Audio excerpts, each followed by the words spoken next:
Hello, everyone. Welcome to Historically Black Sense News. I'm your host, Shemai Cook. We have a jam-packed show for you today. But first, let's start off with our HBCU fun fact with our HBCU fun fact host, Eddie Nayel. What's going on, Eddie? Hello, hello. You look nice in the blue tie. Thank you. I appreciate it. Go right ahead. Take it away. Hey everyone, it's your girl Eddie Niall, your multi-winning state pageant queen and your historically black since HBCU fun fact host. Black with another weekly gem of black excellence. Did you know that on September 26, 2005, New York City opened the doors to its very first ever HBCU, College Prep High School? Yes, right in the heart of Jamaica, Queens, a brand new chapter of Black educational excellence was born. This isn't just any high school. With the support of Delaware State University, students will get the real HBCU experience before they even set foot on a college campus. They'll be able to earn college credits, and when they graduate, they won't just walk away with a high school diploma, they'll also have an associate's degree in hand.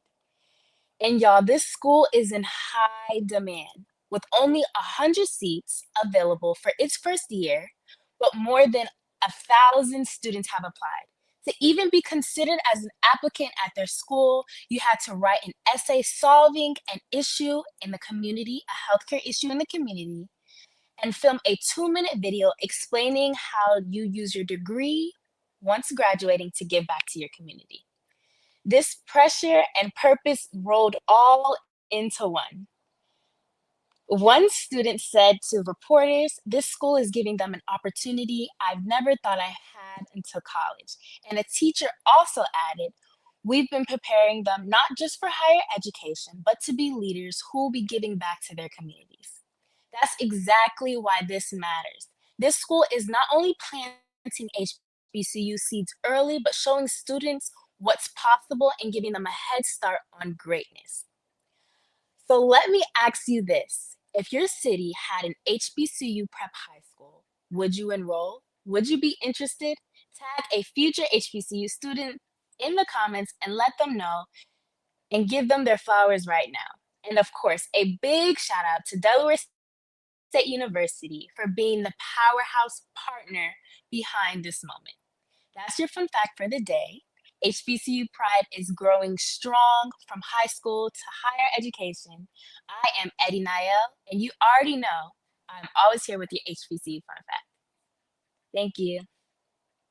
I'll see you guys. Thank you so much, Eddie.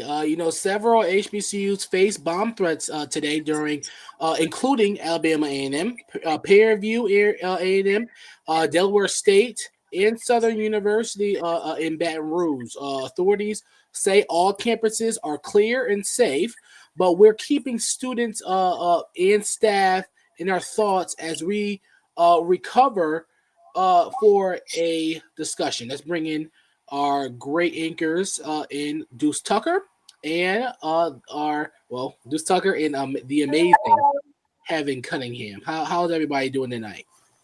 Bless, brother. How you doing? How you doing, Eddie? I'm okay. How are you? How are you Well, guys? well. Hey, Hello, Kevin. Heaven. One. Well, yeah, let's go here. How after you see all these threats to not just today, but from the past few weeks, we see threats around the country. After the death of Charlie Kirk, we see um threats and all these things happening at HBCUs. How are these? How do you believe these HBCUs should react? Eddie, go ahead. Um, I feel like it is an opportunity or a way to, I guess, like antagonize us in a way, because essentially HBCUs in general wouldn't necessarily have anything to do with that tragedy that happened. And I feel like this is a way to involve people of color or Black youth or HBCUs in general in a situation that generally didn't have anything to do with us. Heaven. I feel like Of course, any tragedy, especially on campus, is heartbreaking for all parties involved. The PTSD, I can only imagine, for the students that witness these events is just so disheartening. And I pray that the appropriate mental health support for even the students that were on lockdown on other campus is applied to this situation and scenario, because we shouldn't feel threatened or like our safety is at risk physically, emotionally, mentally, ever on our HBCU campuses. Yeah, Deuce, as the alumni of the group, I'm not saying that funnily, but you have you have a little bit more knowledge of how college is rather than all of us on the panel. How do you think students should stay motivated during these unexpected challenges and safety concerns? Well, I want to say this. Historically, black colleges and universities have been under a microscope as well as the target from a rifle for almost 200 years. As I believe Cheney University was founded in 1837, so that's almost 200 years for all HBCUs. And we have always been able to become innovative in regards of the turmoil and the issues that have transpired throughout the course of many years through Jim Crow, through continuous slavery, even when our institutions and colleges were founded and Yes. established, as well as currently now, as when the world feels as if we don't know what angle or what direction we're going for it. So we have to be able to stay motivated and determined by staying unified. If we understand the importance of why we went to an HBCU, we have to understand why the next man did the same thing as well. Yeah. That means, and that references us being able to stick together, understand who we are, why we do what we do, and how that we have to work 10 times as hard to even get one or half of what someone else has in reference to another community of some sort. And that's why it's important for us to be able to apply the knowledge that comes from our HBCUs and our institutions within our hearts and our minds so that we can educate the youth as well as ourselves in order for us to be able to prevail amongst greater heights. Having as a student leader, you're Miss Cheney University of Pennsylvania. What programs or campus organizations has helped people or in students on the campus manage stressful times like these? Thank you for that question. So, as Ms. Cheney, of course, we provide intimate support one-on-one through student leadership to students. However, serving 2 years as a DMAX Mental Health Club president, I can attest that we have a DMAX Mental Health Walk coming up where we're nationally holding this across different campuses within Pennsylvania, including our sister school and HBCU, Lincoln University of Pennsylvania. So we have different support centers. I know that we do grief counseling on campus. We actually recently lost a student on my campus um, on September 19th, and we have different grief councils that are in support of the student body. You can get excused from your courses during that time to meet with campus counselors. So there's 24/7 support as well, through chat rooms with the counselors, even when office hours are no longer available. So I think that Cheney University, especially with the efforts of the DMAX Mental Health Club, has done our fair share in not only extending reach to our campus, but also to the greater campus community, because Morgan State, Delaware State, these are our sister schools. Even though we're further schools up north, we still want to show solidarity in that this can affect anyone attending an HBCU at this time. No doubt. Eddie, as Spelman, something happened over there with a bomb threat as well. How have you heard things going on over there in the Atlanta base of HBCUs? Yeah, so with being in the AUC, usually when something scary or significant happens on one campus, we actually do an entire lockdown amongst all of the institutions. So I believe at first it was an issue or some kind of something in our library. And also, if you don't know, in the AUC, we also share one library. So I believe it was like some occurrence of someone seen with something or whatever the case may have been. When the library was shut down, all of our institutions were also shut down, and we were told to stay inside. And this was during class time. This was during a class day, so we were in actually most majority of students were in their class, depending on the schedule, were in classrooms and in the lunchrooms, and we were just told to stay inside per safety, and the doors were locked. And actually, each of our universities have their own police departments as well, and they were all out along with SWAT and things like that, just to just ensuring that the students were safe, whether the threats were true or not. Just making sure that the students were safe. So truly, on my end, like just a bit of piggybacking off of what Du said, feel like HBCUs have always faced adversity and challenges. Like he mentioned, from their founding to the face of segregation to surviving underfunding and things now to dealing with biases in general of HBCUs. Our schools in general are proof that we like persevere through anything. And these threats, I truly feel like, are designed to shake us and to make us feel unsafe in our safe place, because essentially that's what HBCUs are. Amen. So I truly feel like during this time, not just on a school level or school base, but I feel like on an HBCU base during this time, it should remind us why HBCUs exist and the importance of creating a space where Black excellence and Black people who look like us Come and on think like now. us not only survive but we thrive. You know what I mean? I feel like it reflects the legacy, and it shows that our legacy is so powerful, and it Mm. still intimidates others and those who don't want to see us win in our own spaces, or being comfortable in our own skin, or finding safe haven or safe places among each other. That's what I feel like. That's you Yeah. preaching. You preaching to the choir tonight, Eddie. Thank you for that. Another question: What? How do you guys prioritize your mental health in self care during tragic times, while still being a full time student? I'm gonna start off with the students first, then go to the alumni. Heaven. This is another question that I'm so fond of. So thank you, Shemai. Mental health and advocacy for mental health has always been a part of my mission since starting my journey, my academic journey at Cheney University.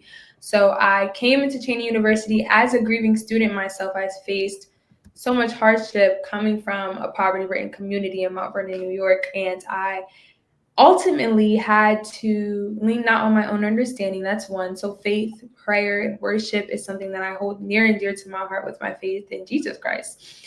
And secondly, on campus, I use these resources like the counseling center to continuously push for my mental health to be better and understand that I can lean on these resources on campus. And I know there's so many stipulations, especially within the Black community, and I'm also a Caribbean woman as well.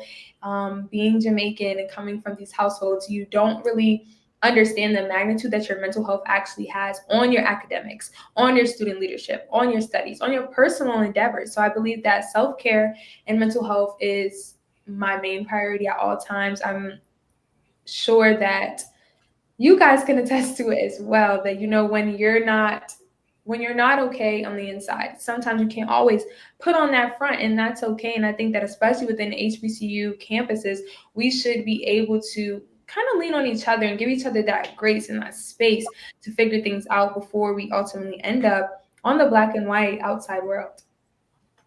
Deuce, as an alumni, how has your alumni and your fellow alumni help support students, current students who are in school right now, during these tragic times? Yeah, absolutely. In reference to being able to support people around myself, no matter how old you are, because no college doesn't necessarily have a timeline, Yeah. especially when you're able to contribute to Right. your goal in a significant way while not Absolutely. necessarily wasting time. I can always respect that and commend that. So in reference to being able to just create that sense of vulnerability amongst your peers, because you all are around the same age, 22, 23, 24. You all have, similar emotions and references. Of course, some more are more mature than others, and some are able to handle grief well more than others. And a couple months ago, one of my friends, that I was very fond of for the past 3-4 years, passed away in a car accident in Houston, and he recently graduated from FAMU, and I had to kind of put my emotions to the side while Mm. still being able to embrace them, while understanding that his peers, his everyday group or crew, what we Mm. used to call them, are grieving because they're not seeing their good friend, but they're not seeing their roommate anymore. So I had to be able to actually understand the essence of what it is to help others be comfortable being uncomfortable, Mm. knowing that it's all right to cry, knowing that it's all right to express, because you don't want that type of tension stacked up within yourself, because eventually you're going to blow and there's nobody going to be able to calm that storm. Mm. Therefore, it's important and it's essential for you to be able to have an avenue. Whereas if it's a sport, a habit, an individual to speak to Yeah. of some sort, just being able to compromise your true feelings in order for you to be able to go through them. Now, I'm not saying that the tears are going to stop, or the heartache is not going to you know fade away. However, I know that you will be able to see another day, and then that that you are stronger than what you were the day before. So it builds, not going to say character, but it builds strength within yourself in order for you to be able to understand that life has the most unpredictable hardships that you can even imagine, but you still have to keep pushing. Mm. Yeah. Let's end off on a lighter note. Can you name a song that gets you through moments, tough moments in your life, Eddie? Can you guys name a song that gets you through tough moments in your life? Okay. For me, I listen to a lot of Spanish music, so for me, Oh, my favorite song of all time. Well, one of my favorite songs that make me feel good about myself is "La Negra Tiene Timbal" by Celia Cruz. I feel Okay. like that's just, I don't know, it embodies, for me, it embodies divine femininity and being a Black woman and loving yourself completely and not wanting to change who you are to fit a mold or anything of anyone else. And that just makes me feel like myself. Deuce, what song that do you listen to that gets you through tough moments? mm. Honestly, it's two. Mm. It's two, honestly, especially when it comes to tough moments. So one is the song with Faith Evans and Sean Combs called about "I Miss You," basically in 1997. And basically, the melody and the flow, it shows like, hey, like even though we're in a rough patch right now in regards of life, you have to reflect on the good times instead of, the emotion that you're feeling. You just have to think of it as it's going to be a long vacation. And the other one is Tupac Amaru Shakur, "Keep Your Head Up." You know, Mm. yeah. So that's definitely a pillar, and an honorary one is Miss Angie Stone, "My Brother," my black brother. Heaven, what song gets you through tough moments? Y'all, I have a whole playlist. Oh, I have a whole playlist, and it's the name of the playlist is Victory. So I have "Tell Him" by Lauryn Hill, "Promises," Maverick City, "If I Could Have Anything," "How to Start a House Fire," "Big," extended version, "Nothing Even Matters," Lauryn Hill, and "There's Hope," India Ari. you guys gotta send me these songs. We appreciate the conversation, and Definitely. you guys can continue the conversation in the comments and send us what you guys think as well, how you guys are getting through these tough moments at your HBCU. We appreciate you guys tuning in tonight. I'm Shamai Cook. I am Kevin Cunningham. I'm Deuce Tucker. And I am Eddie Niall. Thank you so much for tuning in and watching us today. We'll see you guys next week. The action never stops. Bye bye. Absolutely. Stay black. Love.